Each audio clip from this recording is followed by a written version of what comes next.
오늘 저는 여러분과 함께 하나님의 5대 약속이라는 제목으로 말씀을 나누고자 합니다. 믿음이란 언약이나 약속의 기반에서 생기는 것입니다.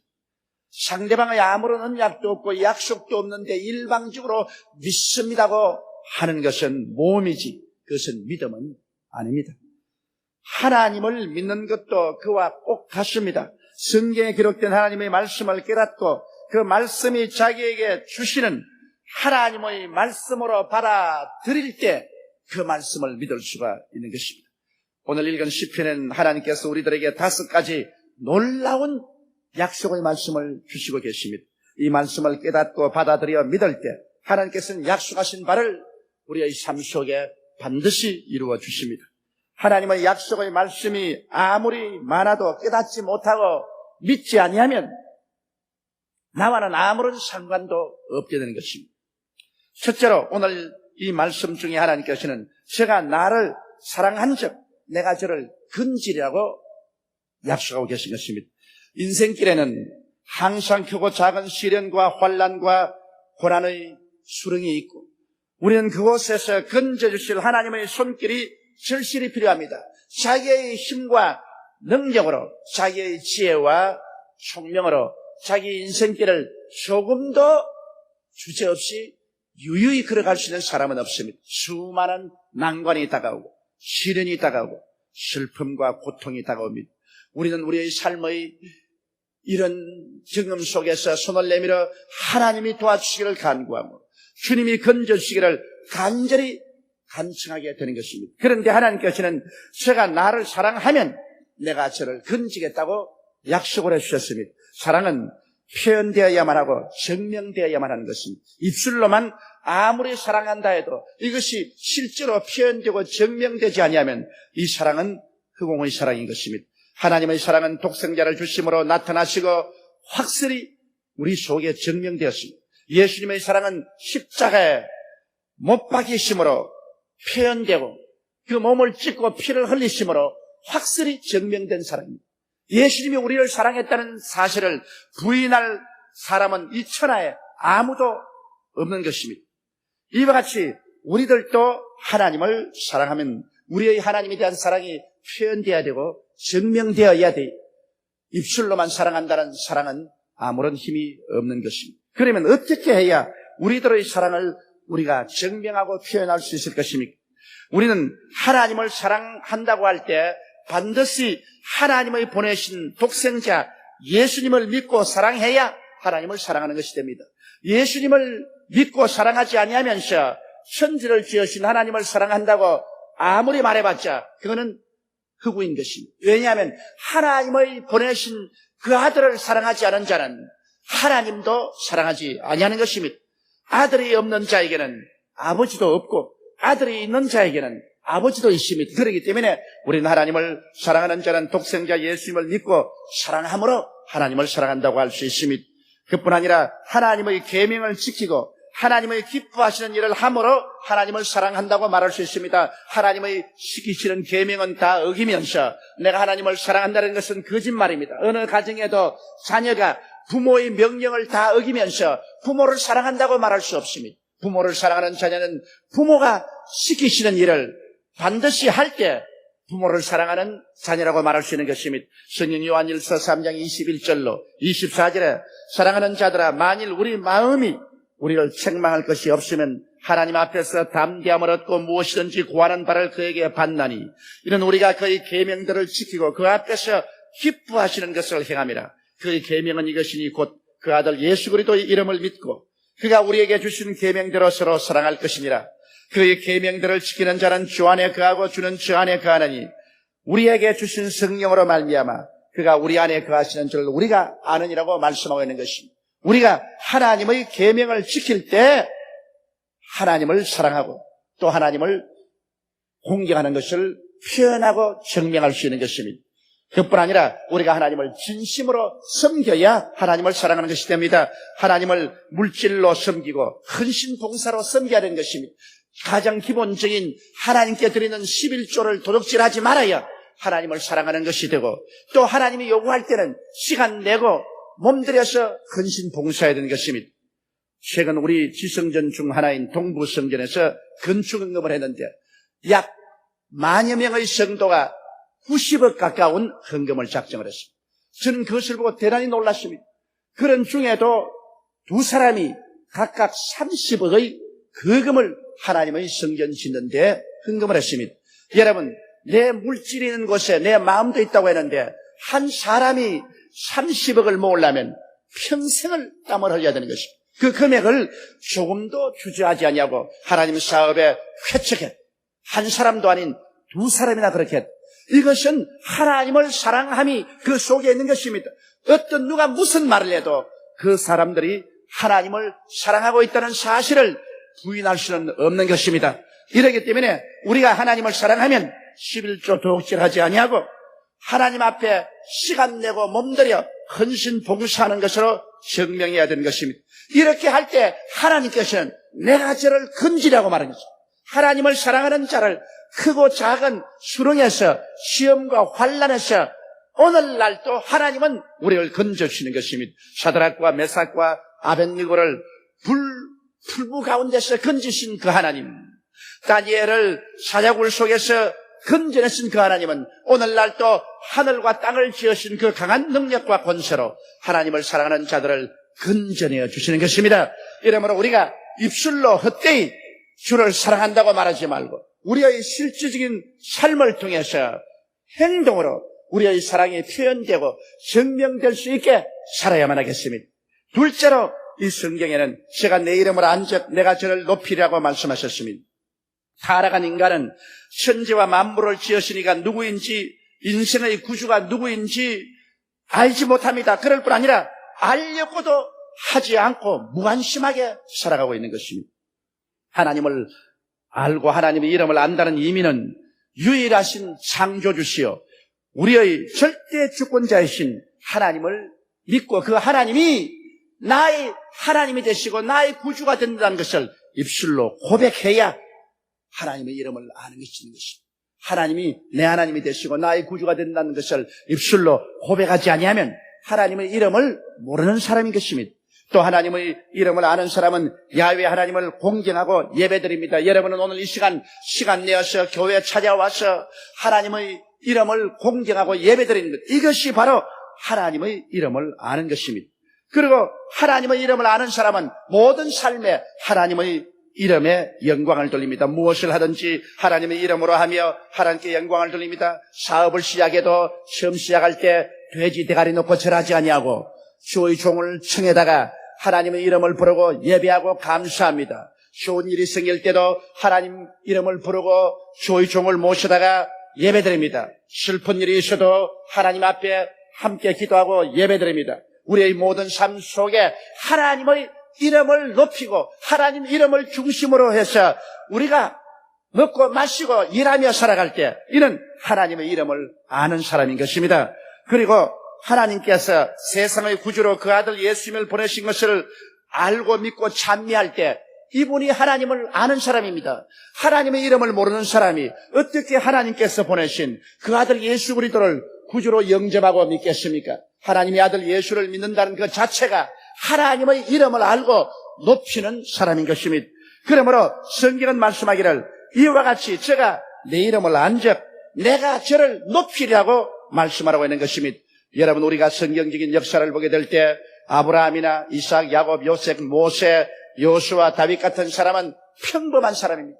이 세상에 인간적으로 봐서 탁월하게 뛰어난 점이 없습니다. 그럼에도 불구하고 그들은 하나님의 이름을 알았었습니다. 하나님의 이름을 경외하고 공경했습니다. 하나님의 이름을 높이 받들었습니다. 그 결과로 하나님이 높이셔서 오늘날 아브라함, 이삭, 야곱, 요셉, 모세, 요수아, 다윗 등의 이름을 말할 때 믿는 자라 믿지 않은 자라 그 이름을 모르는 자가 없는 것입니다.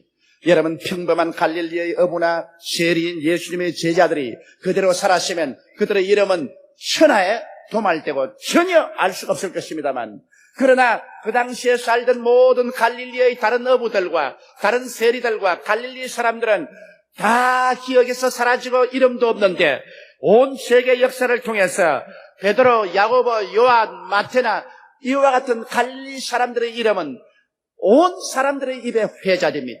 왜 그렇습니까? 그들은 하나님의 이름을 알았으므로 하나님께서 저들을 높이신 것입니다.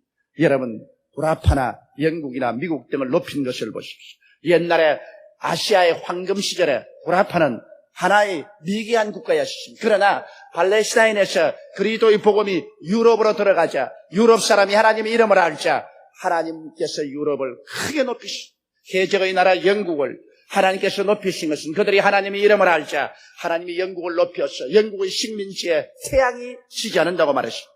저 광활한 황무지 미국에 하나님의 이름이 들어가자, 하나님의 이름을 알자 하나님의 미국을 높여서 천하에 제일 가는 부한 나라로 만들어준 것입니다. 이제 여러분, 하나님의 이름을 아는 대한민국이 세계 중에 높임을 받을 때가 왔다고 저는 확신합니다. 우리 하나님께서 이 마지막 때에 복음이 아시아로 와서 우리 한국에 복음의 오아시스를 만들어 놓은 것입니다. 아시아의 복음의 황무지에 한국만이 유일하게 복음의 오아시스가 된 것입니다. 이것은 한국 사람들이 하나님의 이름을 알고 하나님의 이름을 공경한 결과로 우리 하나님께서 우리 한국을 지금까지 높여주었습니다. 이 환난과 시험 중에 높여주고 앞으로도 우리가 주의 이름을 부를 때 하나님은 우리를 크게 높여주실 것입니다. 이래서 하나님의 능력으로 남북도 통일되고 우리가 잘 사는 나라가 되어서 온 천하에 복음을 전가하는 세상의 국가가 될 것입니다. 그렇기 때문에 우리 민족이 살아갈 길은 그 나라와 그 의를 먼저 구하는 이 일을 맹렬히 추구해야 할 것입니다. 셋째로 제가 내게 간구하리니 내가 응답하리라고 말씀한 것입니다. 예수님께서 이런 예화를 들으신 적이 있습니다. 밤중에 한 친구가 와서 이미 잠자리에 들어간 그 친구 집 대문을 두들깁니다. 요란스럽게 대문을 두들깁니다. 그래서 누구냐고 물으니까 나는 너희 친구인데 밤에 손님이 우리에게 왔으나 먹일 것이 없으므로 떡 3덩어리만 빌려달라고 했습니다. 그러자 안에서 소리가 왔습니다. 나는 이미 일을 다 마쳤고 애들과 함께 잠자리에 들었으니 지금 수상스럽게 일어나서 떡을 줄 수가 없다. 돌아가서 날이 밝거든 오라. 그러나 그 친구는 계속해서 대문을 두들깁니다. 이러므로 그 친구 하는 말이 너가 내 친구 되면 인하여 내가 떡을 줄 것이 아니라 하도 강청을 하고 시끄럽게 굴기 때문에 너를 보내기 위해서 내가 떡을 주겠다. 그리고 떡 3덩어리를 주었다고 말하셨습니다. 이러면서 주님 하신 말씀이 하나님께 나와서 기도하는 사람도 이와 같이 강청하라는 것입니다. 구하라 그리하면 주실 것이요, 찾아라 그리하면 찾을 것이요, 문을 두드리라 그리하면 열릴 것이라. 구하는 이마다 얻을 것이요, 찾는 이가 찾을 것이요, 문을 두드리는 이에게 열릴 것이니라. 너희 아비가 자식의 떡을 달라면 돌을 주며 생선을 달라면 뱀을 줄 수가 있겠는가?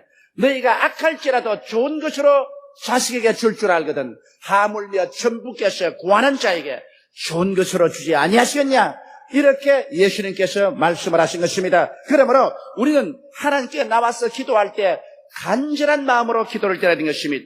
간구하는 기도는 어떤 기도일까요? 그것은 죄를 다 회개한 기도인 것입니다. 자기 죄는 다 뒤로 감추어 놓고 기도하는 것은 미션의 기도지 간구의 기도는 아닌 것입니다. 자기의 죄를 다 파헤쳐 주님 앞에 회개하고 그를 자백하고 난 다음 기도하는 것이 간구하는 기도입니다. 또한 간구하는 기도는 하나님께 전적으로 내어 맡기고 살든지 죽든지 승하든지 망하든지 흥하든지 쇠하든지 전폭적인 의지를 가지고 기도하는 기도, 이것이 간절한 기도인 것입니다. 또한 간절한 기도는 불태전의 기도인 것입니다. 조금 기도하고 난 다음 안 된다고 뒤로 물러가는 기도는 간절한 기도가 아닌 것입니다. 절대로 물러가지 않는다. 밤중에 온 친구처럼 빵을 얻을 때까지 문을 두들기고 또 두들기는 이와 같은 기도를 하는 것이 간구의 기도인 것입니다.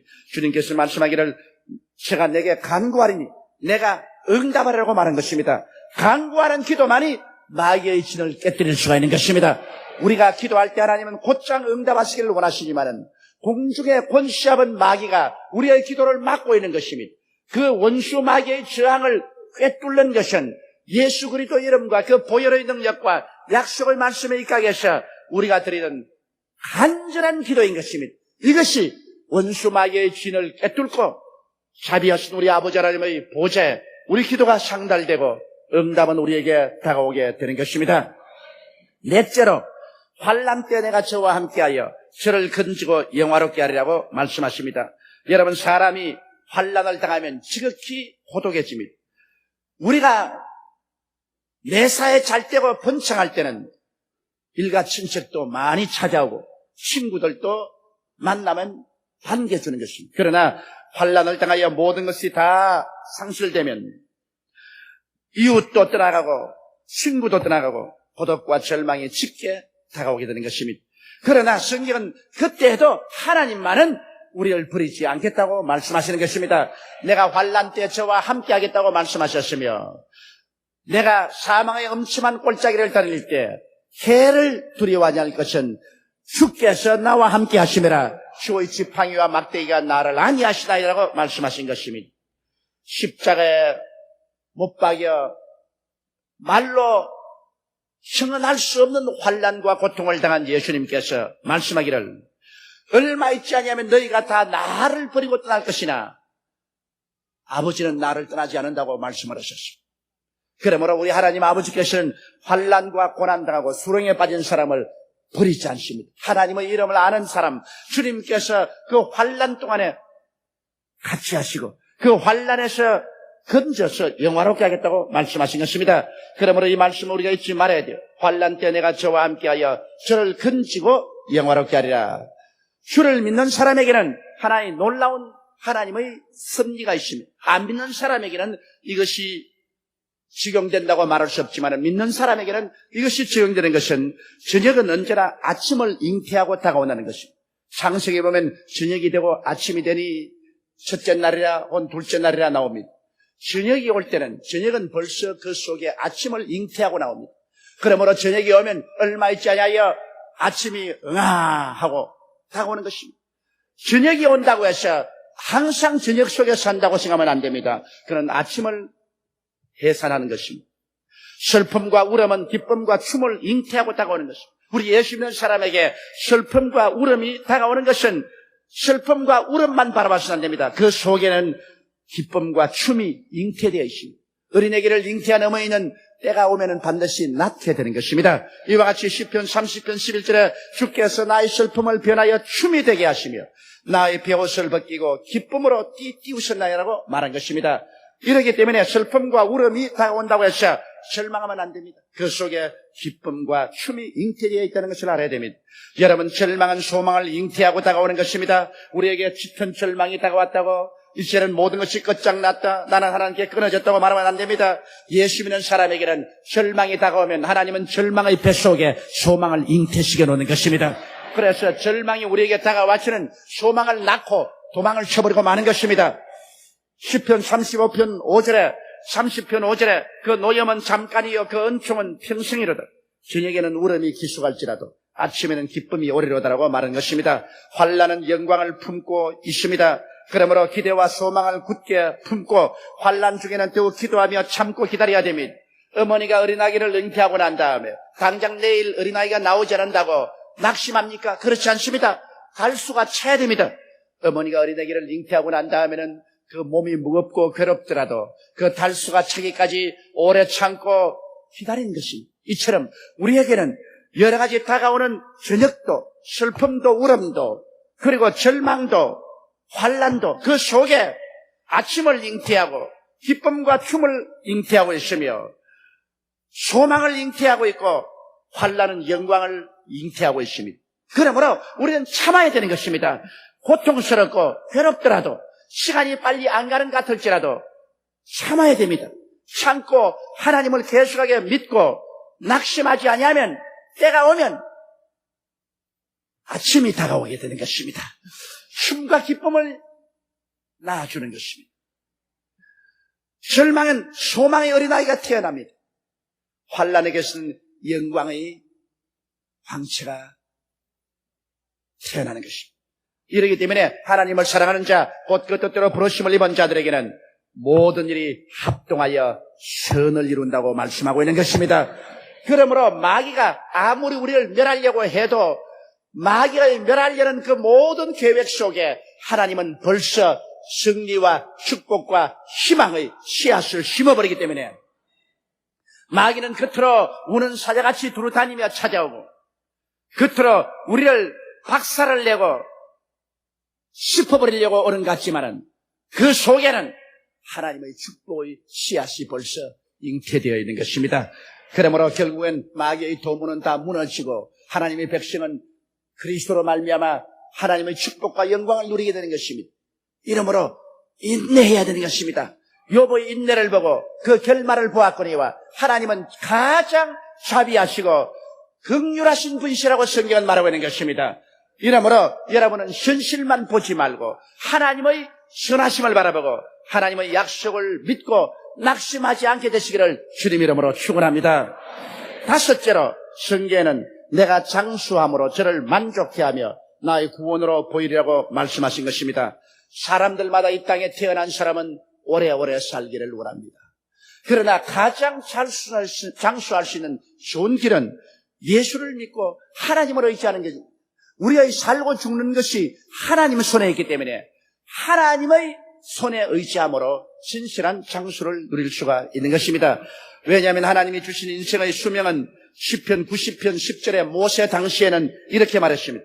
우리의 연수가 70이요 강건하면 80이라도 그 연수의 자랑은 수고와 슬픔뿐이요 신수기간이 우리가 날아가나이다라고 말한 것입니다. 모세 당시에는 이미 인간의 수명이 70이요 강건하면 80이라고 말했습니다. 그러나 노아 홍수 이전에는 사람이 약 1000년 가까이 살았습니다. 이러므로 사람의 생명이 나무의 생명과 같이 길었습니다. 그러나 노아 홍수 이후에는 사람의 수명이 120년이 되리라고 성경은 말하고 있는 것입니다.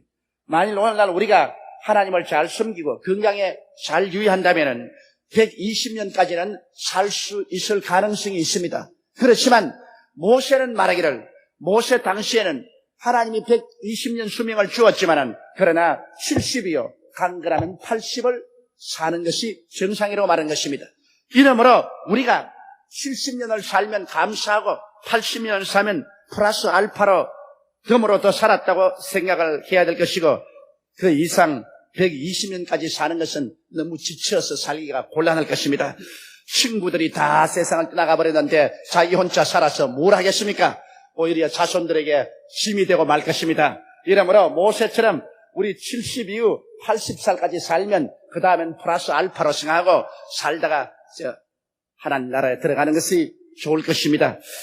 그러나 왜 우리가 예수를 믿고 하나님을 의지하면 장수게 되느냐? 그 이유는 하나님을 의지하고 죄 중에 살지 않으므로 마음이 편안하고 스트레스가 없기 때문인 것입니다.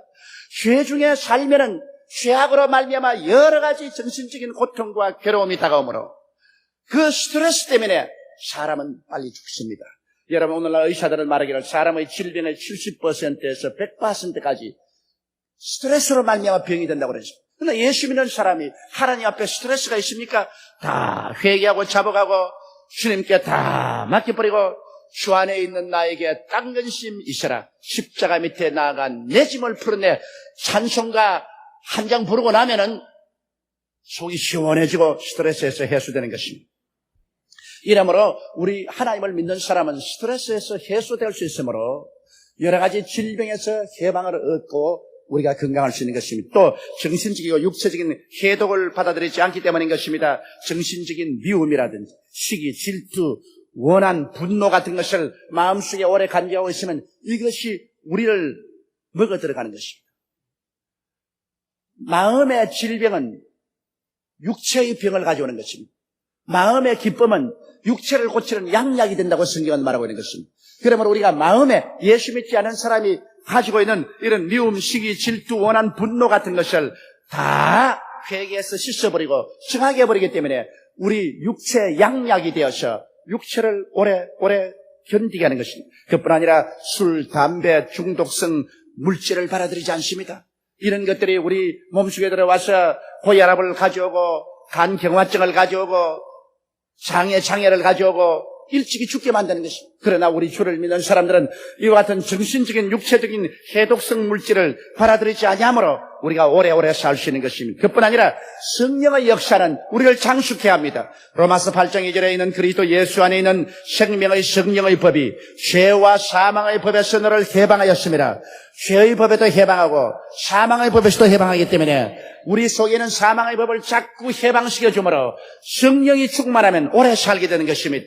로마서 8장 11절에 예수를 죽은 자 가운데서 살리신 이의 영이 너희 안에 거하시면 그리스도 예수를 죽은 자 가운데서 살리신 이가 너희 안에 거하시는 그의 영으로 말미암아 너희 죽을 몸도 살리시리라.